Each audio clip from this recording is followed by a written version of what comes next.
Bonjour et bienvenue sur l'espace dédié au site mécaniqueuniverselle.net, le site qui se propose de démontrer que l'humanité dans son ensemble évolue vers son ultime perfection.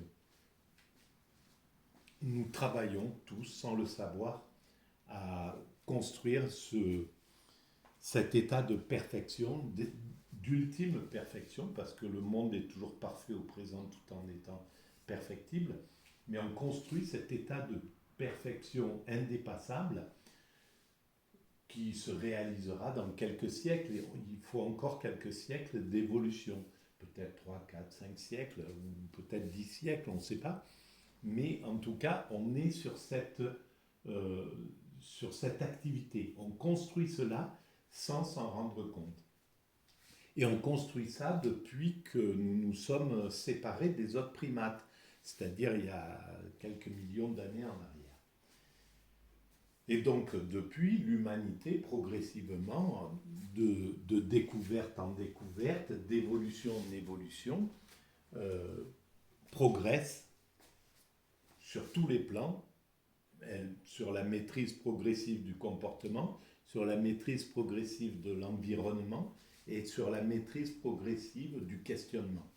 Alors, évidemment, comme on évolue de façon inconsciente, sans savoir ce que nous construisons, on évolue de façon désorganisée, antagoniste, les uns contre les autres, alors que nous sommes une humanité totale, nous sommes une entité, on pourrait très bien travailler de façon symbiotique, de façon fraternelle, en entraide, au lieu de se faire des croche-pattes à, se, à s'entraider, à s'aider, à rejoindre toutes nos énergies. Et évidemment, ça serait d'abord plus pertinent, plus logique, mais jusqu'à présent, on n'avait pas les moyens psychiques de comprendre que notre destinée était collective. Maintenant, on peut commencer à le comprendre parce que on sait qu'on est sur un village planétaire, on sait que c'est absurde de s'autodétruire, de se maltraiter, etc., etc. On commence à prendre conscience de tout ça et on est en train de sortir de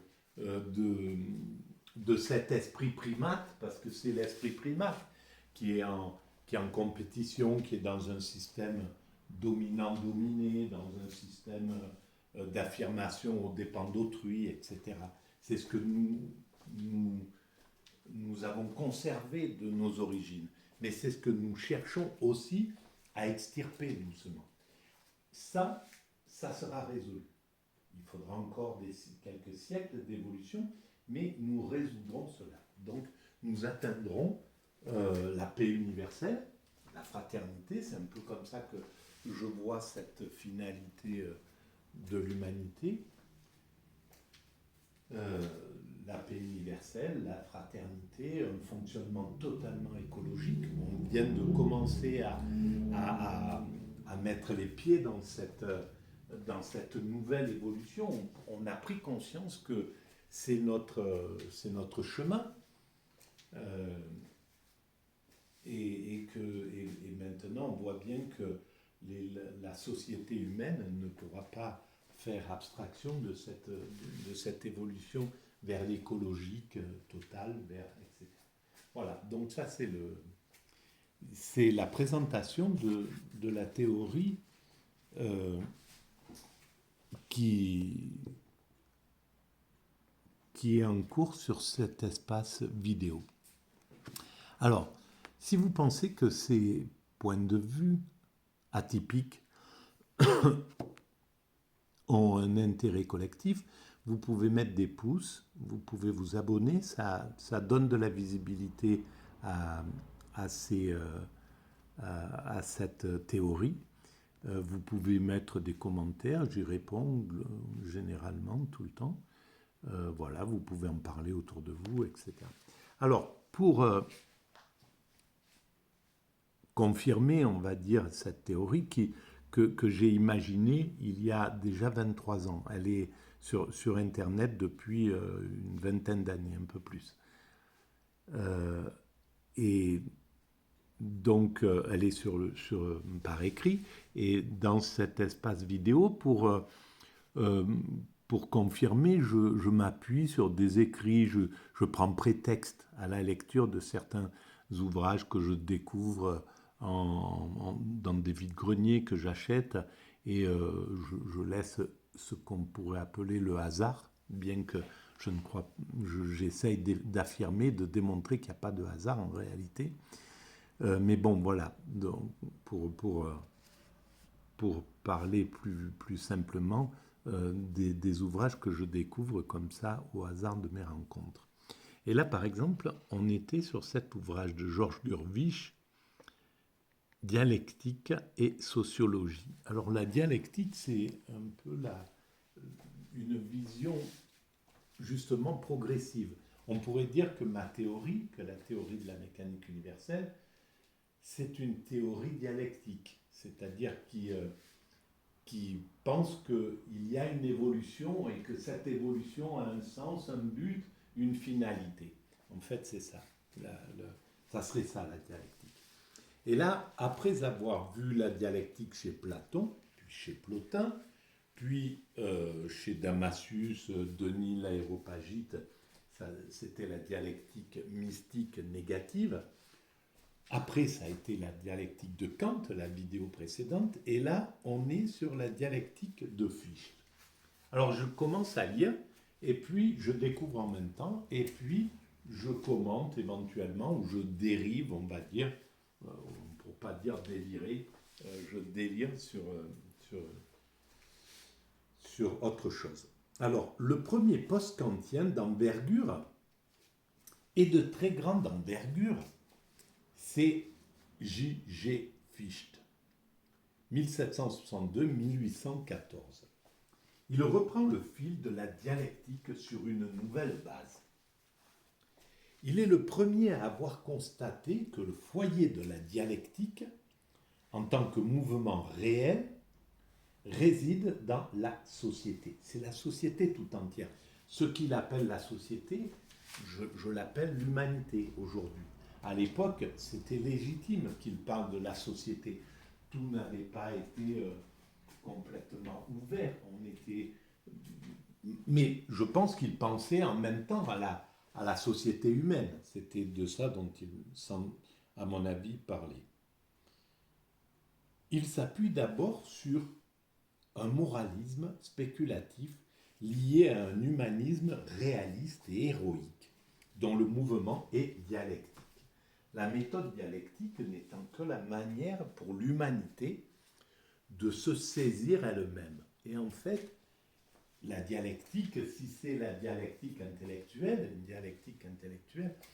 ben oui, c'est une prise de conscience de nous-mêmes. C'est ce dont je parlais juste avant, en disant que pour l'instant, on évolue de façon inconsciente, on construit cet état de perfection de façon inconsciente, mais à un certain moment, on va prendre conscience de ce que nous réalisons de façon inconsciente, et donc ça sera bien une saisie du sens de l'humanité par elle-même. Nous prenons conscience progressivement de ce que nous sommes entre le moment où nous étions des primates naturels qui ne prenaient pas conscience de ce qu'ils étaient ou ce que nous étions, avec la dimension que nous avons maintenant. La prise de conscience que l'humanité a d'elle-même, elle n'est pas la même que quand nous étions des primates naturels. Elle a évolué et elle évoluera encore jusqu'à atteindre son ultime perfection. Alors, dans cette première phase de sa pensée,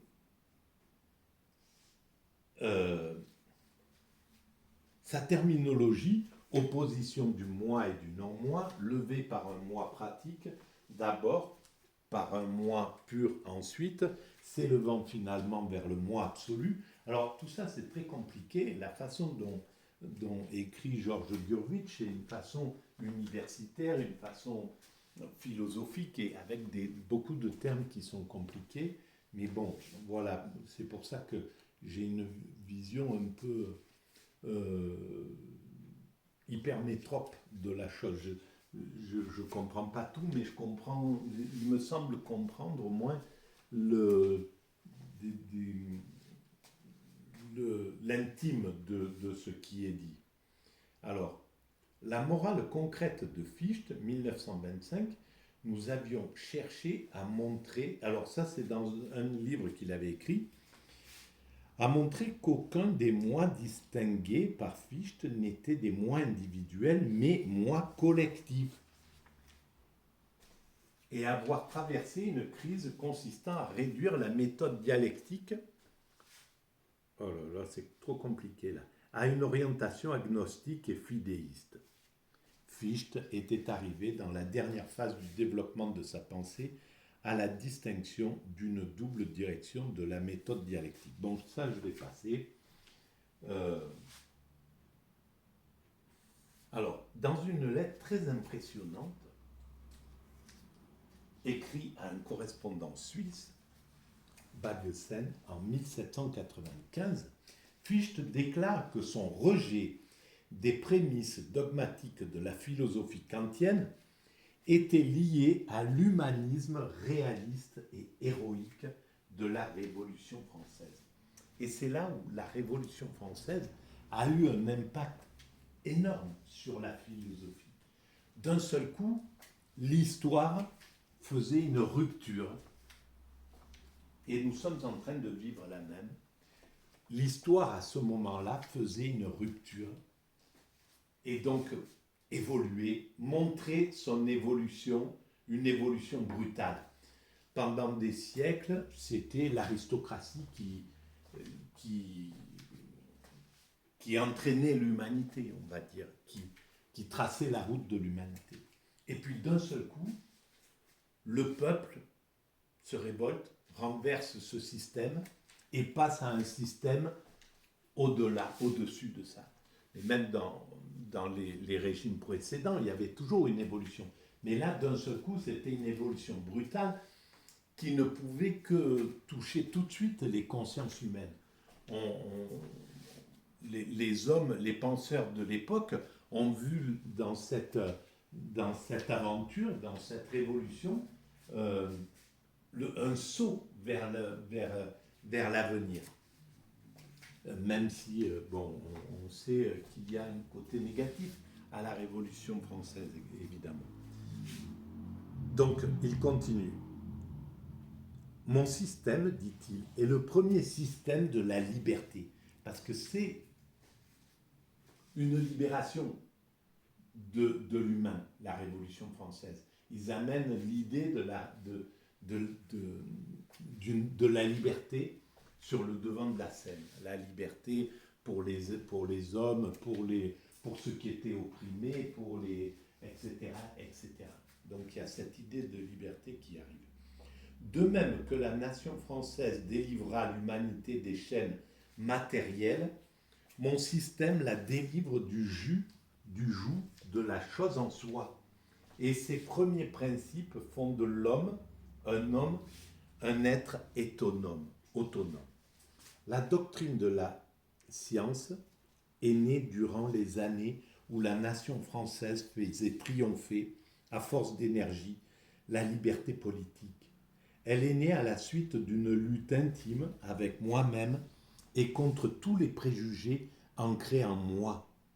Et cette conquête a contribué à faire naître ma doctrine de la science.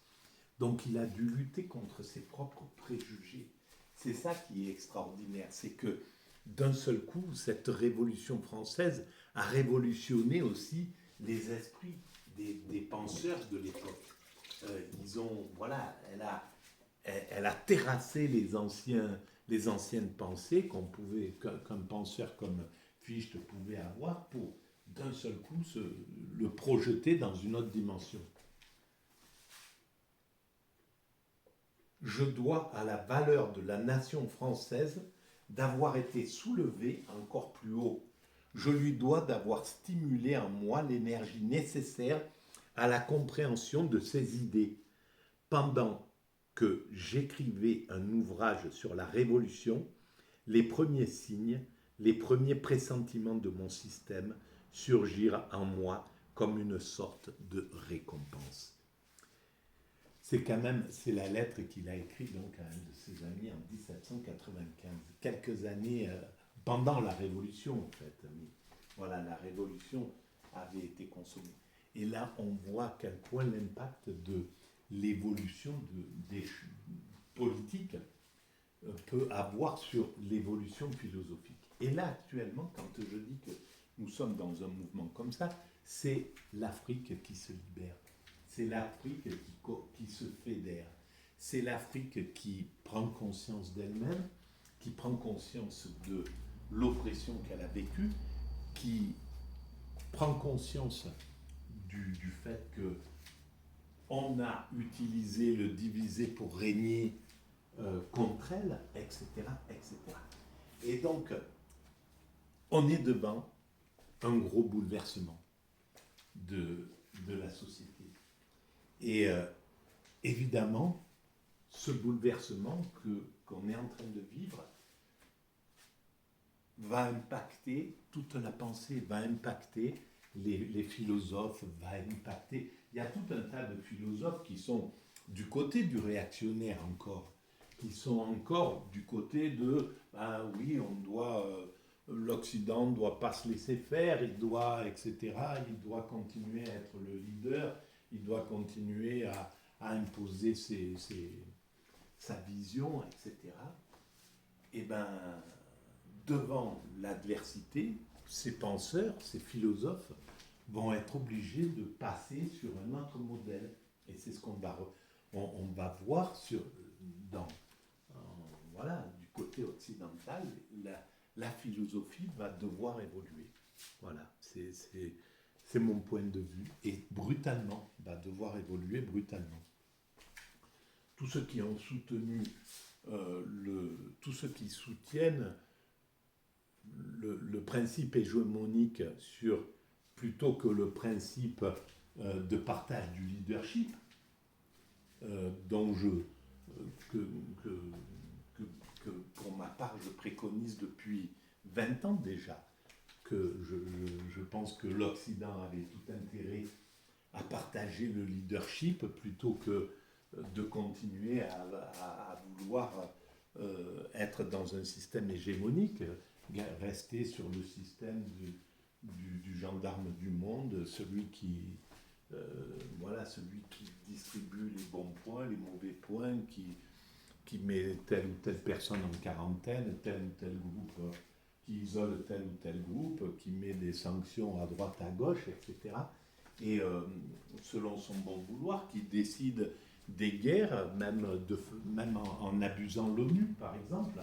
Enfin, toutes ces malversations qui ont été pratiquées, il y a des philosophes qui les ont soutenues, qui les ont non seulement soutenues, mais encouragées et même voire aidées à se réaliser. Eh bien, ces philosophes-là vont devoir, devant le changement d'état, comme voilà, ceux qui pensaient aristocratie, les philosophes qui étaient du côté de l'aristocratie en 1780, ben en 89 et puis en 90, etc., etc., ils ont dû passer sur un autre type de pensée. Ils ont dû accepter le changement et la brutalité même, malheureusement, du changement. Évidemment, il faut en accepter les conséquences aussi d'une évolution rapide, d'une accélération de l'évolution. L'humanité évolue et par moment, elle accélère, son évolution accélère, ça va très vite. Ça a été le cas de la décolonisation. Voilà, ça a été des boules de neige. Ça a commencé en Inde ou ailleurs, je ne sais pas. Et puis, d'un seul coup, tous les peuples s'y sont mis et il n'y avait plus moyen de tenir par la force quelque chose qui était une injustice qui était à dépasser. Et l'injustice a été dépassée.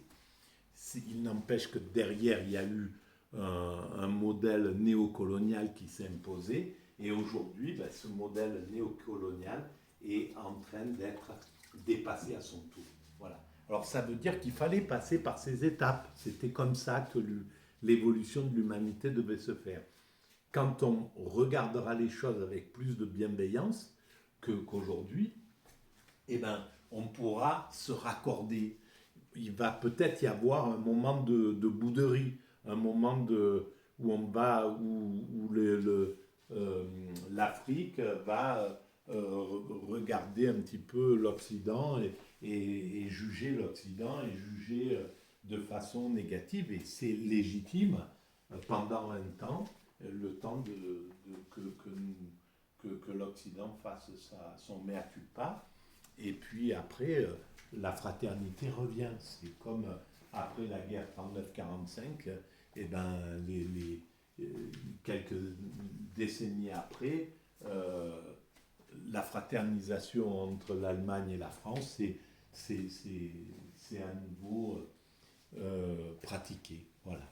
Et c'est comme ça qu'évolue l'humanité, quoi qu'il arrive.